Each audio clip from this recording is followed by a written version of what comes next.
வணக்கம் மக்களே, நான் உங்க பவி. நீங்கள் கேட்டுக்கொண்டிருப்பது எழுத்தாளர் சு. வெங்கடேசன் அவர்கள் எழுதிய வீரயுக நாயகன் வேள்பாரி. அத்தியாயம் 56. கபிலர் மயக்கம் தெளிந்து எழுந்தபொழுது உதிரன் குடிலில் இல்லை. எப்பொழுதும் உடனிருக்கும் உதிரன் எங்கே போனான் என்று சிந்தித்தபடியே புறப்பட ஆயத்தமானார். பொழுது நண்பகலை கடந்திருந்தது. பாரியின் மாளிகையில் இருந்துதான் அவருக்கு உணவு வருகிறது. செய்தி சொல்லி அனுப்பும் உதிரன் எங்கே போனான் என்பது தெரியாததால் அவ்வழி வந்த வீரனிடம் சொல்லி அனுப்பினார். சிறிது நேரத்தில் உணவு வந்தது. உண்டு முடித்தார். உதிரன் இதுவரை தன்னிடம் சொல்லாமல் போனதில்லையே என எண்ணியபடியே கூத்துக்களம் நோக்கி புறப்பட்டார்.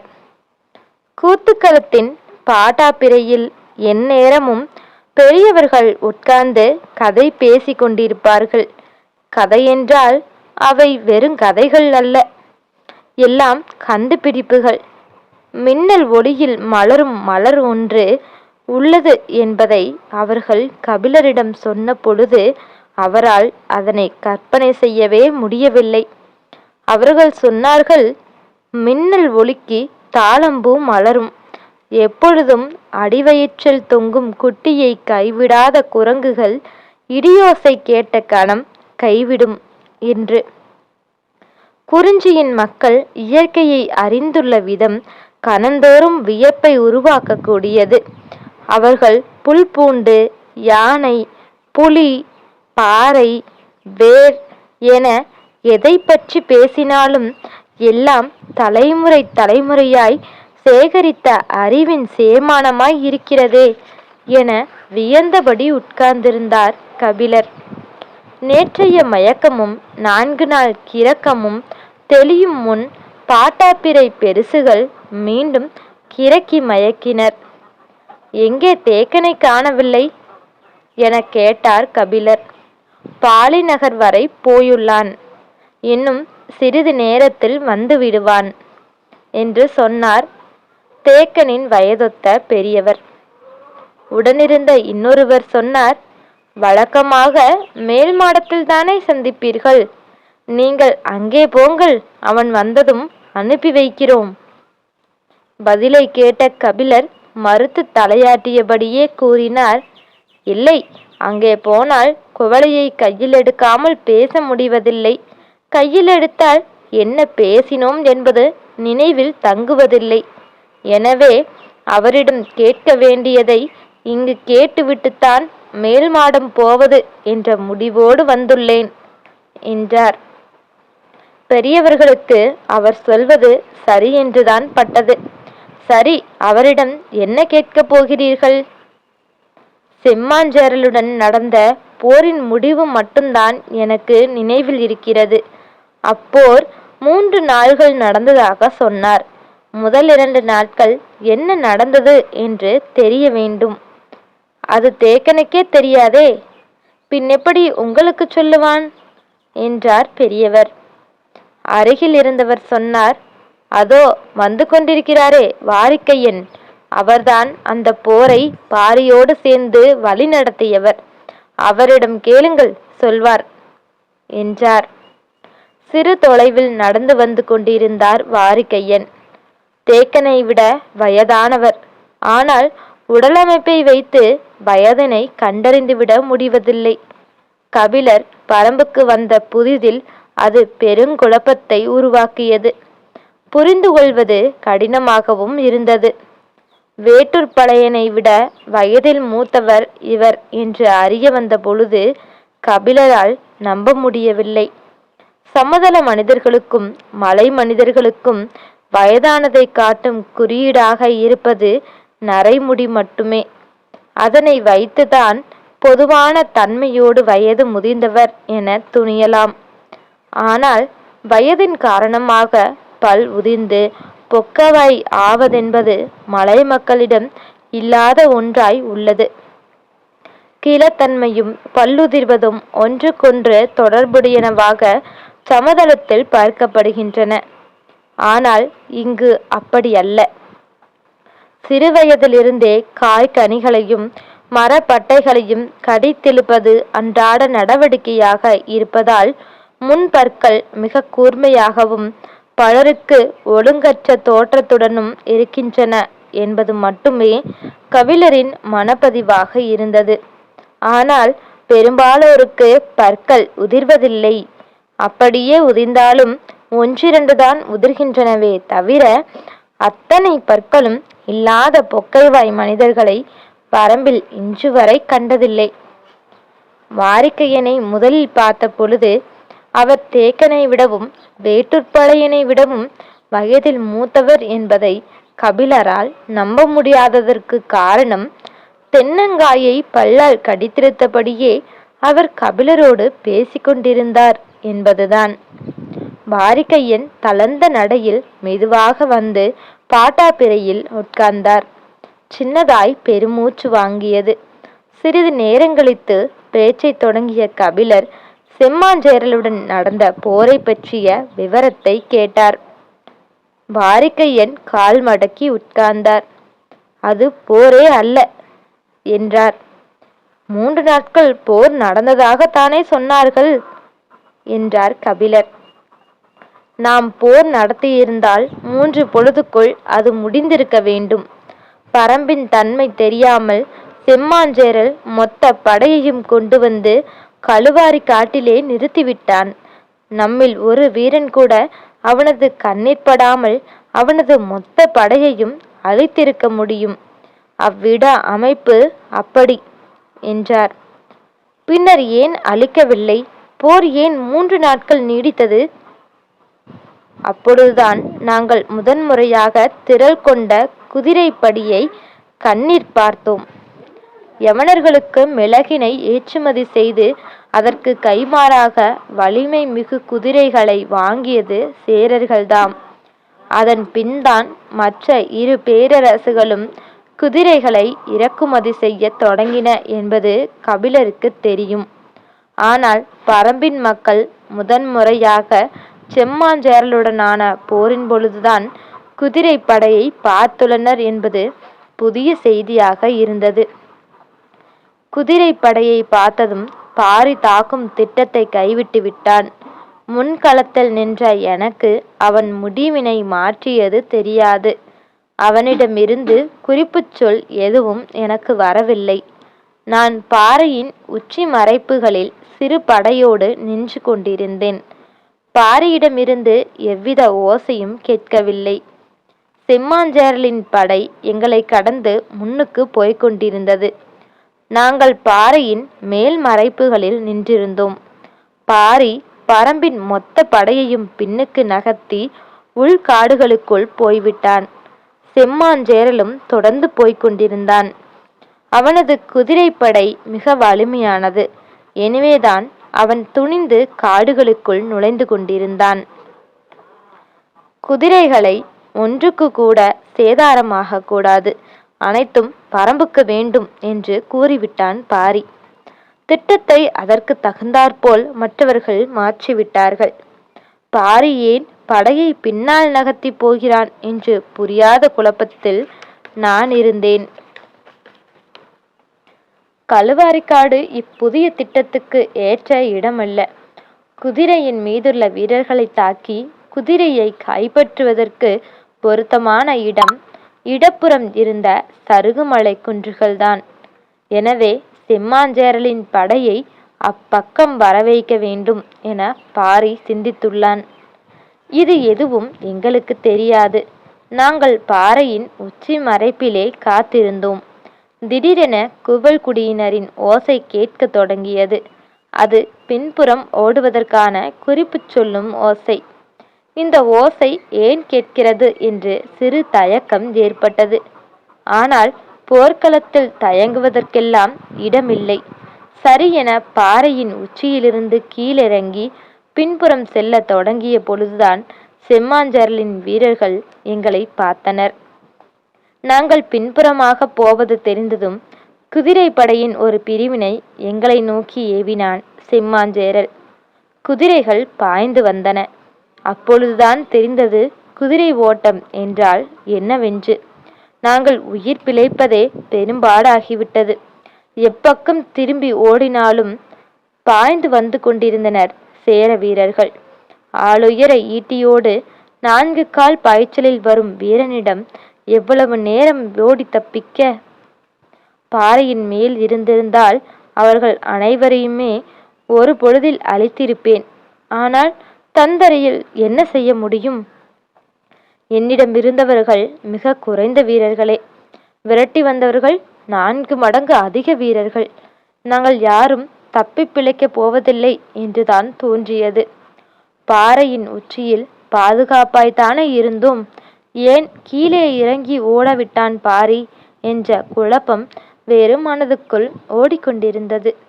குதிரை வீரர்கள் மிக அருகில் வந்துவிட்டார்கள். அப்பொழுதுதான் சருகுமலையின் இடப்புற பிளவிலிருந்து கூவல் குடியினரின் குறிப்புச் சொல் ஓசை கேட்டது. அப்பக்கம் வரச் சொல்வது அறிந்து அதனை நோக்கி முடிந்தவரை வேகங்கொண்டு ஓடினோம். பிளவினை உயிரோடு தாண்ட முடியும் என்ற நம்பிக்கை அடுத்தடுத்த அடியில் குறைந்து கொண்டே வந்தது. எண்ணி பார்க்க முடியாத வேகத்தில் குதிரைகள் வந்து கொண்டிருந்தன. அவை அருகில் வந்துவிட்டதை உணர்ந்த பொழுது நான் உண்ணி தவ்வினேன். அவை என்னை கடந்து தாவி பாய்ந்தன. கன நேரம் எனக்கு எதுவும் புரியவில்லை. சற்று நேரங்கழித்துதான் புரிந்தது. பாய்ந்து செல்லும் குதிரைகளின் மீது வீரர்கள் யாருமில்லை. கடவின் இருபுறமிருந்தும் பரம்பு வீரர்கள் குதிரையின் மீது அமர்ந்திருந்த எதிரிகளை வீழ்த்தி முடித்தனர். சிறிய காயம் கூட இன்றி குதிரைகள் காட்டுக்குள் ஓடிக்கொண்டிருந்தன. 2 நாள்களும் இப்படி வெவ்வேறு உத்திகளை பயன்படுத்தி பெரும்பகுதி குதிரைகளை கைப்பற்றினோம். இனி குதிரைகளை கைப்பற்ற முடியாது என்ற நிலையில்தான் தாக்குதல் போரினை நடத்தினான் பாரி. 3ஆம் நாள் உச்சி பொழுதில் தொடங்கிய போர் மாலைக்குள் முடிவுக்கு வந்தது என்றார் வாரிக்கையன்.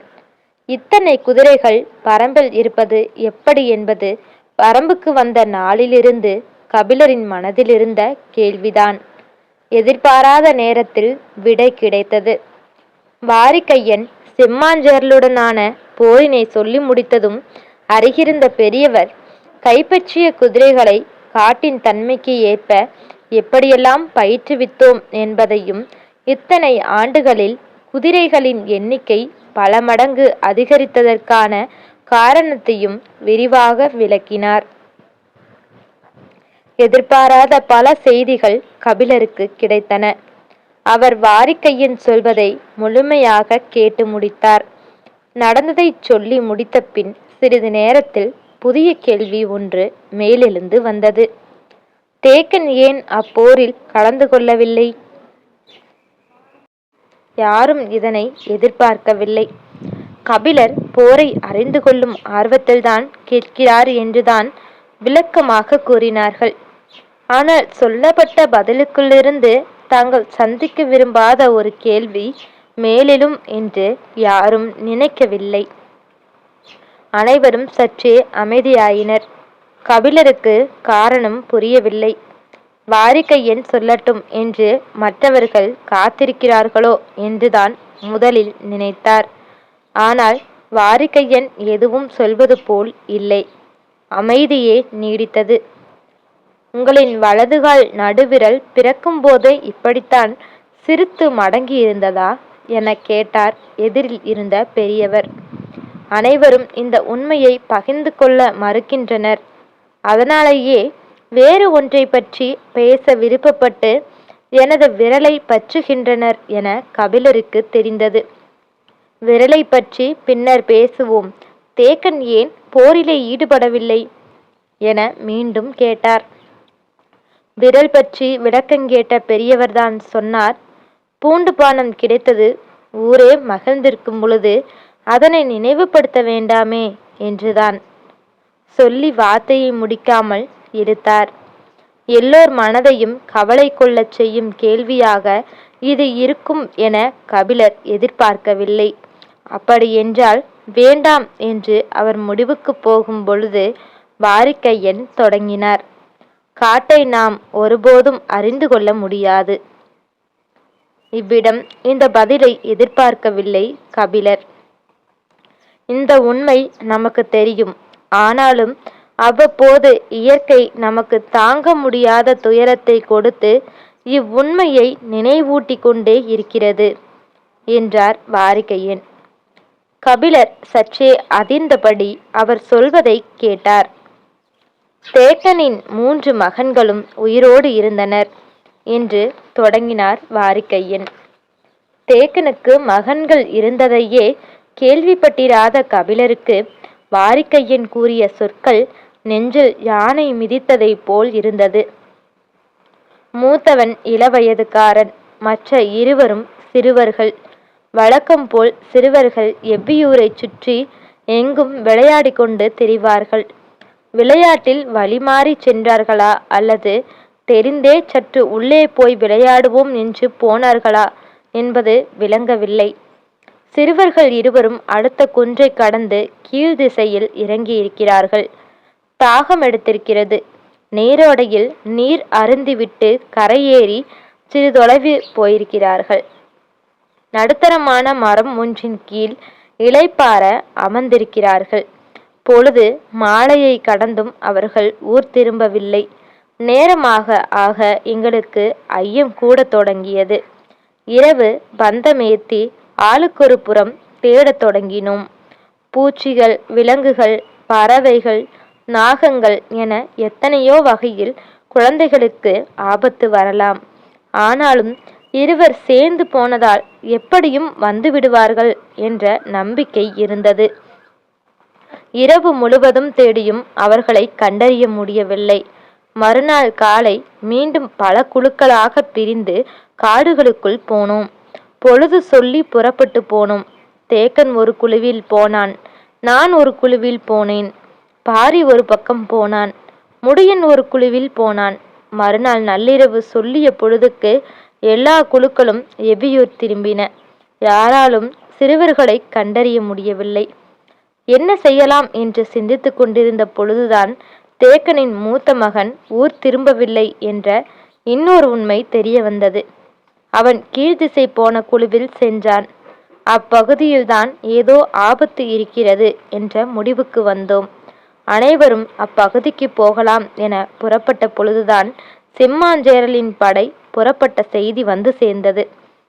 வேறு வழியில்லாமல் எங்கள் எல்லோரையும் போருக்கு அனுப்பி வைத்துவிட்டு தேக்கன் மட்டும் சில வீரர்களோடு அத்திசை நோக்கி போனான். 2 நாட்கள் தேடியிருக்கின்றனர். எதுவும் அறிய முடியவில்லை. குகைகள், பிளவுகள், பள்ளங்கள், பெருமரப் புடவுகள், அடர்புதர்கள் என எல்லா இடங்களிலும் தேடியுள்ளனர். அவர்களுக்கு எந்த தடயமும் கிடைக்கவில்லை. நாளாக ஆக தேக்கனுக்கு நம்பிக்கை கூட தொடங்கியது. ஒருவேளை அவர்கள் இறந்திருப்பார்களேயானால் அந்த உடல்களை தின்ன கழுகுகளும் இன்ன பிற பறவைகளும் வட்டமிடத் தொடங்கி இருக்க வேண்டும். சிறுவர்கள் இருவரும் ஒரே நாளில்தான் தொலைந்துள்ளனர். எனவே இந்த 3 குன்றுகளை தாண்டி அவர்கள் போயிருக்க முடியாது. இப்பகுதியில் பறக்கும் பறவைகளை வைத்து நம்மால் எளிதில் கண்டறிந்து விட முடியும். ஆனால் இங்கே ஊனுண்ணும் பறவை எதுவும் தென்படவில்லை. எனவே அவர்கள் இறக்கவில்லை, ஏதோ ஆபத்தில் சிக்கியுள்ளனர் என்ற முடிவுக்கு போனான். என்ன ஆபத்து என்பதை ஊகிக்க முடியவில்லை. இம்3 குன்றுகளில் பெரும் பாறை பிளவுகளோ ஆற்று பள்ளங்களோ எதுவும் இல்லை. வேறெங்கு சிக்கியிருப்பார்கள் என தெரியாமல் திகைத்த பொழுதுதான் நடுத்தரமான மரம் ஒன்றின் அடிவாரத்தில் 3 கிடப்பதை வீரர்கள் பார்த்துள்ளனர். தொலைவில் அதனை பார்த்தவுடன் ஓசை எழுப்பி தேக்கனுக்கு கூறியுள்ளனர். கதையை சொல்லிக் கொண்டிருந்த வாரிகையன் வார்த்தைகளை தொடராமல் நிறுத்தினார். கேட்டுக்கொண்டிருந்த கபிலர் மூச்சியானது போல் இருந்தார். தேக்கன்தான் காடெறிந்த பேராசான் என்பதை பரம்பே உணர்ந்த கணம் அதுதான் என்றார். கபிலருக்கு விளங்கவில்லை. சற்று மூச்சு வாங்கியபடி வாரிகையன் தொடர்ந்தார். மகன்கள் 3 ஒரு மர அடிவாரத்தில் கிடப்பதை பார்த்தவுடன் யாராக இருந்தாலும் ஓடிப்போய் தூக்கி இருப்போம்.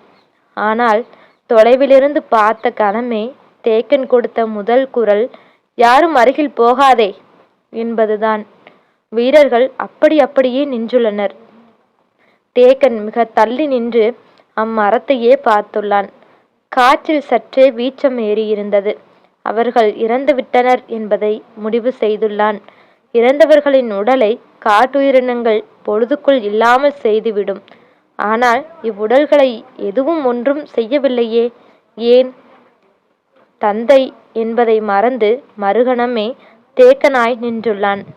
கண்ணீர் மேலேற இடந்தராமல் காரணங்களையே சிந்தித்துள்ளான். அதனையும் மீறி சில வீரர்கள் அருகிற் செல்ல முனைந்த பொழுது கடுங்கோபத்துடன் தடுத்துள்ளான். தேக்கன் மட்டுமன்று, எவ்வியூரில் இருக்கும் யாரும் நம்ப முடியாத உண்மை ஒன்று வெளிவரத் தொடங்கியது. அங்கு நின்றிருந்தது ஆட்கொல்லி மரம். பலா இலை போல விரிந்த இலையுடையது. அதன் முனை முழுவதும் சுனை சுனையாயிருக்கும். மெல்லிய முள்ளினை போன்ற அச்சுனை காற்றிலே உதிர்ந்து கொண்டே இருக்கும். யாராவது அருகில் போனால் அச்சுனை உடலிலே படும். பட்டவுடன் அரிப்பெடுக்கும். நாம் கையை வைத்து தேய்ப்போம். தேய்த்தவுடன் அது உள்ளே போய் குருதியில் கலக்கும். அந்த சுனையின் நஞ்சு